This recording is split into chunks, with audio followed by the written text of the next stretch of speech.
Et donc on va rentrer un peu plus dans le concept qu'on voulait vraiment et qu'on avait à cœur de vous partager aujourd'hui, qui a été nommé par Étienne de la Boétie comme la servitude volontaire.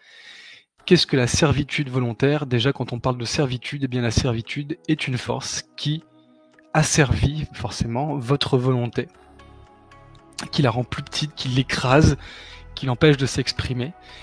Et Étienne de la Boétie part de ce constat que les hommes naissent serviles. Les serviles, on va le voir un peu plus loin, mais vous pouvez tout à fait le percevoir par exemple par le biais de l'éducation. Mais on va revenir dessus dans quelques instants. Étienne de la Boétie décrit également un contexte qui est celui des dominants et des dominés, et qui est très présent bien sûr dans la nature à un niveau très instinctif. Donc nous en sommes encore à ce niveau très instinctif, où dans la vie il y a des dominants et des dominés.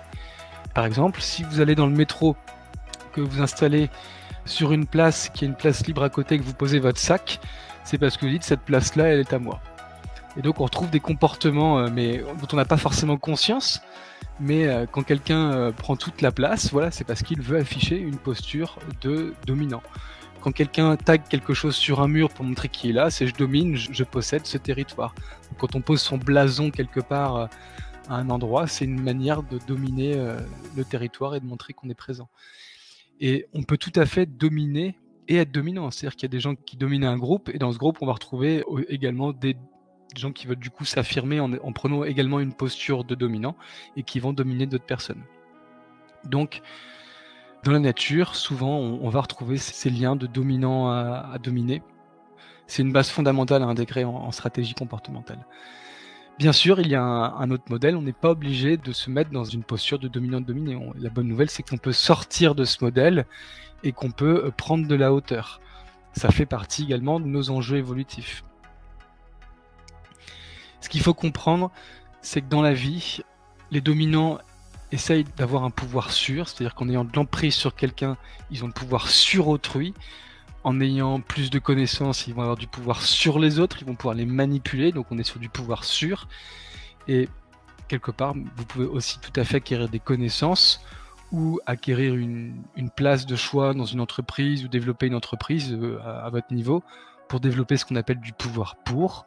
Et dans ce cas-là, dans le pouvoir pour, vous êtes dans votre capacité à créer, votre capacité à chercher une évolution.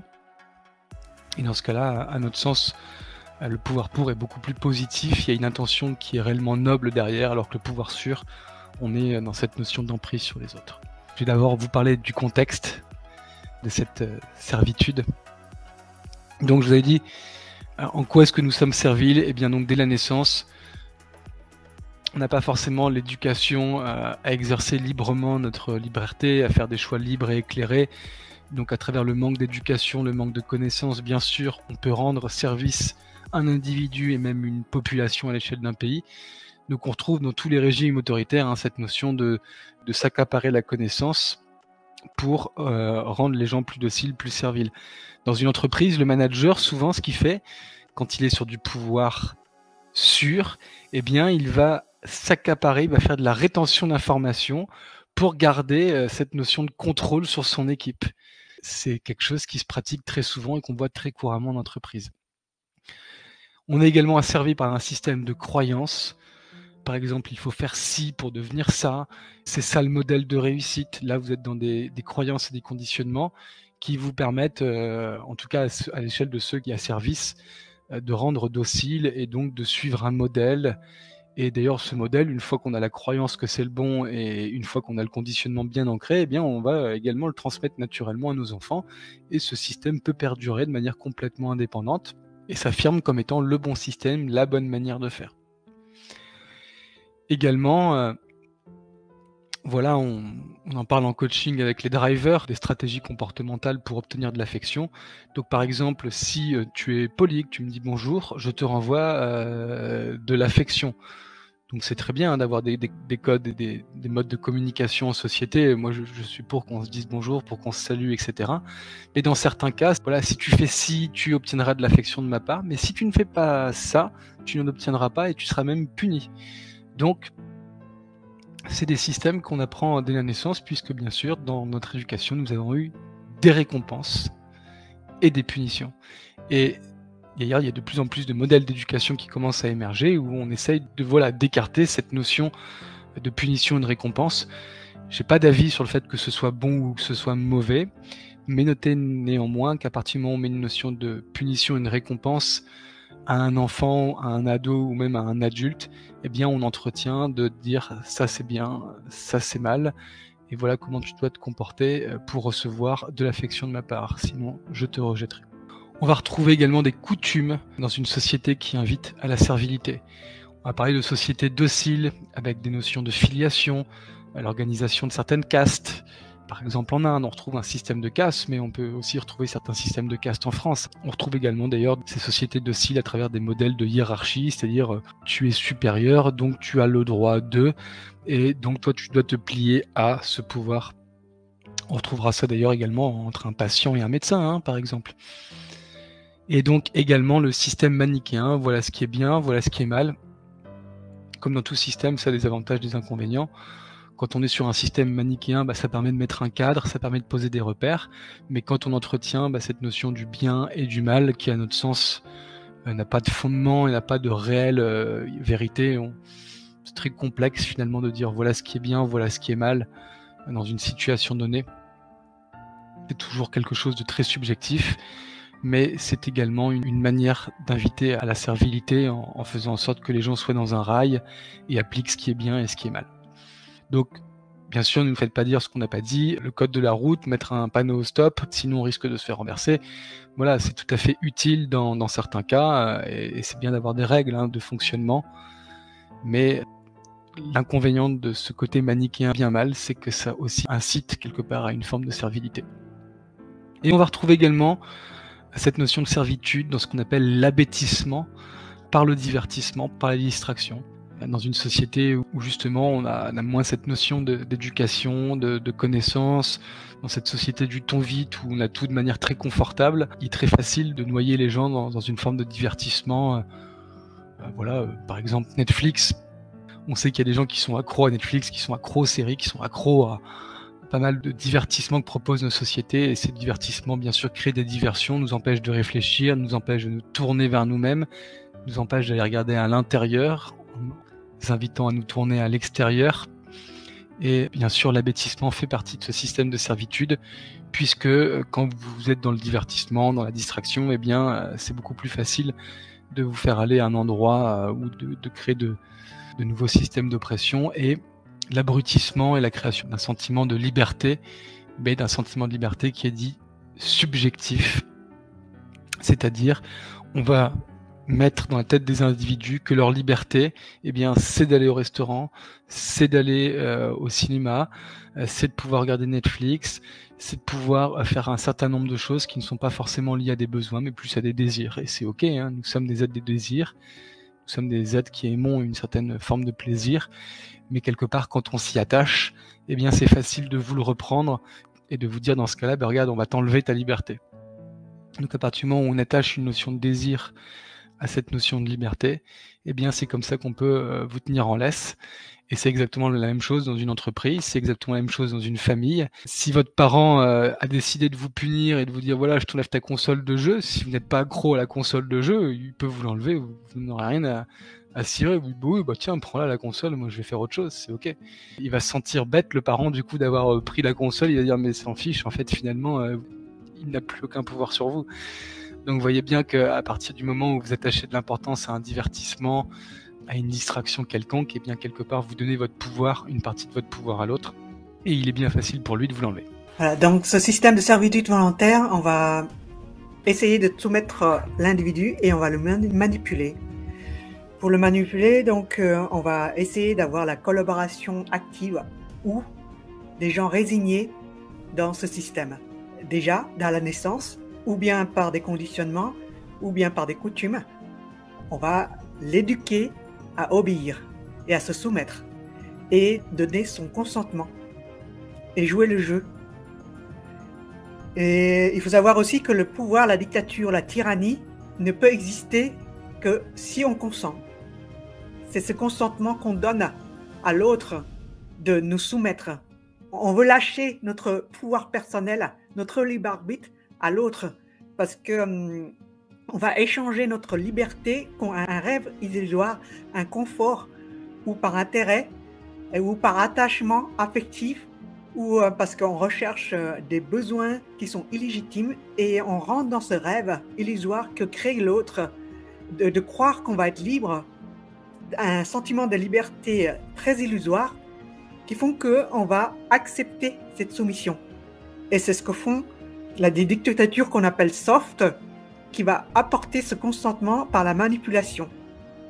Et ils vont utiliser des stratégies de manière douce pour y arriver. Quand on a éduqué quelqu'un à être soumis, ça devient du coup des habitudes et que ça rentre du coup dans une normalité. Les gens trouvent ça normal et ils perdent avec le temps le goût de la liberté. Donc ils sont dans un rêve, comme parlait dans la caverne de Platon. Ils vivent dans un rêve illusoire d'ombre projetée sur le mur. Cette habitude, c'est donc un vecteur culturel qu'on fait dès la naissance. On l'éduque, les gens, on conditionne dès le départ, depuis l'enfance, à être comme ça et que c'est normal. Un peu comme l'histoire de la grenouille dans l'eau chaude, qu'on fait cuire tout doucement. Elle ne se rend pas compte qu'elle est en train de cuire et à un moment, l'eau va la bouillir et elle ne verra pas ce qui va lui arriver. Et donc, ce processus, c'est de la manipulation, sachant que c'est ce qu'on cherche. Inconsciemment, on est dans une sorte de matrice qui nous empêche de comprendre ce qui se passe parce qu'on nous propose de la distraction, du divertissement, où on n'est pas éduqué pour comprendre ce qui se passe. Et c'est comme ça qu'on commence à créer les systèmes de soumission et amener à lâcher notre volonté à quelqu'un d'autre. Et ça fait partie donc des grandes stratégies de manipulation à la fois des masses, mais également sur le plan individuel. C'est-à-dire qu'un salarié dans une entreprise, voilà, si vous avez des petits avantages, si vous avez des petites distractions, des petites choses comme ça, voilà, et qu'après vous sentez qu'il se remet, hop, vous pouvez lui reprendre. C'est ce qu'on appelle du chantage, en fait, voire dans l'autre sens de l'extorsion, en fait. Mais on est sur du chantage qui peut être dit affectif, et donc c'est comme ça que les manipulateurs, en fait, opèrent. C'est-à-dire qu'ils vont chercher une faille à travers vous-même. C'est-à-dire que demain, quelqu'un vous donne un jouet, ou vous donne quelque chose, vous le prenez de bon cœur, vous l'acceptez, etc. Demain, il dit, oui, mais je vais te le reprendre. Je vous dis, bah oui, tiens, reprends-le.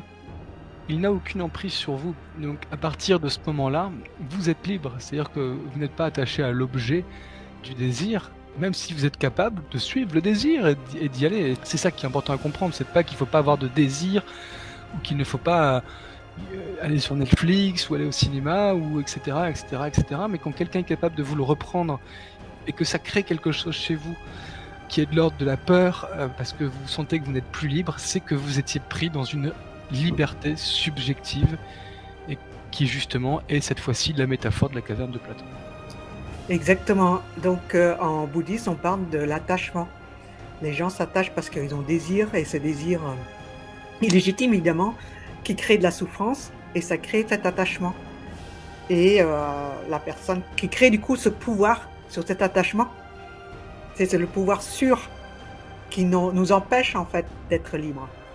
Alors, il y a plusieurs types de soumission. Vous voyez qu'on peut aussi soumettre par confort psychologique, un échange pour que ça se sent mieux. On se met en position de victime parce que la victime se sent bien, elle ne se sent pas responsable, elle attire l'attention de l'autre, elle attire la compassion de l'autre. Et c'est confortable de rester dans cette situation de victime et puisqu'on est dans le déni de la responsabilité et le poids est moins lourd à porter. Ça permet aussi de se libérer mentalement de la culpabilité. On reste toujours dans ce rêve illusoire de croire qu'en étant victime, en restant soumis par ce confort psychologique, on va être libre. Mais c'est une liberté qui est illusoire, subjective, comme la grenouille dans l'eau chaude. Du coup, la victime va vouloir rester dans sa conviction parce que comme ça, elle va pouvoir valider la relation entre le dominant et dominé. Et ça l'arrange d'être dans cette situation. Ça l'arrange de pouvoir continuer et de vivre dans une sorte d'infantilisation même de ce système. Alors vous avez aussi la soumission par intérêt philosophique où on joue le système manichéen le bien, le mal, les bons, les mauvais, les gentils, les méchants, les forts, les faibles, les oppresseurs et les opprimés. On remet un lien du yin et yang, ce côté manichéen, alors que le yin et le yang, c'est deux forces qui se transforment, qui évoluent. Et ça permet aussi de rester dans cette situation de victime, disant que les bons, on est faible et donc on n'a pas à mettre notre volonté en jeu et à nous soumettre simplement. Il y a aussi celle qu'on appelle la dictature dure ou la dictature militaire, qui est la soumission par la peur, parce qu'il y a un pouvoir fort et qui est très armé. Souvent, on voit dans les dictatures des pays qui font un push ou qui vivent dans une dictature très militaire, ils utilisent la peur et l'oppression. Alors après, ces soumissions peuvent se mélanger les uns les autres et avoir une combinaison de soumission et d'utilisation par cette stratégie de soumission. On peut mélanger la soumission par la peur et puis jouer aussi sur l'intérêt psychologique ou l'intérêt philosophique. Encore une fois, hein, vous pouvez retrouver cette notion de soumission par la peur, on a des dictatures, mais vous pouvez le retrouver en entreprise. Quelqu'un qui dit, voilà, si on n'a pas de résultat, je licencie 50% du personnel. Voilà, pouf, on crée une situation, on fait peur à tout le monde, et par la suite, peut-être qu'il aura mis une forme de soumission, de confort psychologique, en laissant des personnes rester en mode victime, en s'occupant d'eux, en les maternant, en faisant en sorte de ne pas créer d'espace pour qu'ils puissent se prendre en main, et etc. Et après, par la suite, c'est beaucoup plus facile d'agir avec la soumission par la peur. Voilà, les uns peuvent tout à fait se combiner avec les autres, mais pas qu'à l'échelle d'un pays, encore une fois, à l'échelle d'une entreprise, dans une famille, dans un couple, et même vous-même envers vous-même. Et c'est ça qui est aussi intéressant, c'est que vous-même, vous pouvez exercer une soumission par confort psychologique de vous-même envers vous-même. D'ailleurs, c'est la faille qu'utilisent les manipulateurs. Hein. Voilà, et donc du coup, on reste aussi dans une sorte de complaisance dans la position de victime. Et puis les peurs font aussi qu'on s'y soumet plus facilement. Si on n'arrive pas à gérer nos peurs, on rentre aussi dans une sorte de soumission. Alors, vous voyez un petit peu ce système de servitude. Souvent, on ne va pas résister parce qu'on va commencer à se soumettre ni s'opposer. Et à cause de ça, ça va créer un conditionnement. Et ce conditionnement va nous faire qu'on va devenir en état de victime. On nous infantilise et on n'est plus en mode adulte. On perd du coup notre pouvoir personnel et notre capacité à être responsable. Et on rentre dans un cercle vicieux où le dominant peut du coup contrôler le dominé de cette manière, de rentrer dans ce schéma de servitude. Alors, dans la stratégie où on va asservir les gens, vous avez vu les différentes soumissions et on va commencer aussi à isoler les gens et à donner l'impression qu'ils sont seuls pour pouvoir avoir la mainmise, l'emprise sur ces personnes. Et avec ça, on va pouvoir utiliser la domination par le consentement et le chantage, puisque la personne est isolée, se sent seule, n'a plus de force ni la volonté de se battre par rapport à cette force de domination. Ils vont l'utiliser par la stratégie de la ruse, où c'est une méthode douce qui est peu visible pour éviter que les gens se révoltent de manière très vite. Un peu comme l'eau qui passe entre les mailles, qui passe entre les lignes sans qu'on voit, c'est invisible. Et ce contentement, ils vont l'utiliser grâce au désir et au fantasme de liberté illusoire qu'ils nous proposent. En créant cette illusion, on va donner un consentement de fait. Et ils vont utiliser aussi des divertissements, des distractions pour affaiblir la volonté et perdre le goût de la liberté. Et la même chose en donnant cet divertissement, en contournant le fait de remettre dans la réalité, de maintenir le peuple dans l'ignorance, de les abrutir leurs esprits et de le rendre même débiles. Ça permet de les maintenir dans un système où on ne voit pas ce qui se passe et l'étau se resserre tout doucement. Et à fur et à mesure, on va pouvoir gagner notre servitude et lâcher progressivement notre liberté et l'éteindre à petit feu. Et c'est ce que disait Étienne de la Boétie.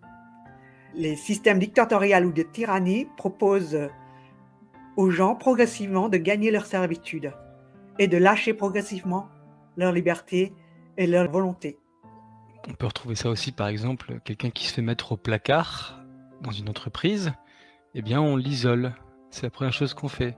On l'isole, on le met dans un bureau à part, on l'isole du reste du groupe. Là, il va plus pouvoir trouver de soutien. Donc on retrouve ça aussi également dans des stratégies ressources humaines, cette notion de divertissement, où on va créer un open space avec un baby-foot, un jeu de fléchettes, où on va divertir quelque part, les empêcher de regarder un petit peu des fois les sujets qui fâchent. On va créer de l'ignorance, c'est-à-dire qu'on ne va pas parler forcément de la réalité de l'entreprise, on va masquer certains éléments, on va diviser les informations au sein de l'équipe de managers pour que certains aient les éléments et d'autres non. Et donc on va fractionner le savoir qui est possédé par l'entreprise au sein de différentes entités et faire en sorte, en les isolant, qu'ils ne puissent pas communiquer entre eux. Et vous voyez, c'est des choses qu'on retrouve même à plein d'entités différentes et plein d'endroits. Oui, tout ça est fait pour affaiblir la volonté de la personne, pour recevoir donc le consentement. Donc ce qui est important, c'est vraiment que vous compreniez un peu ce mécanisme, puisque là on va commencer justement à parler un petit peu du comment on fait pour retrouver cette force de volonté.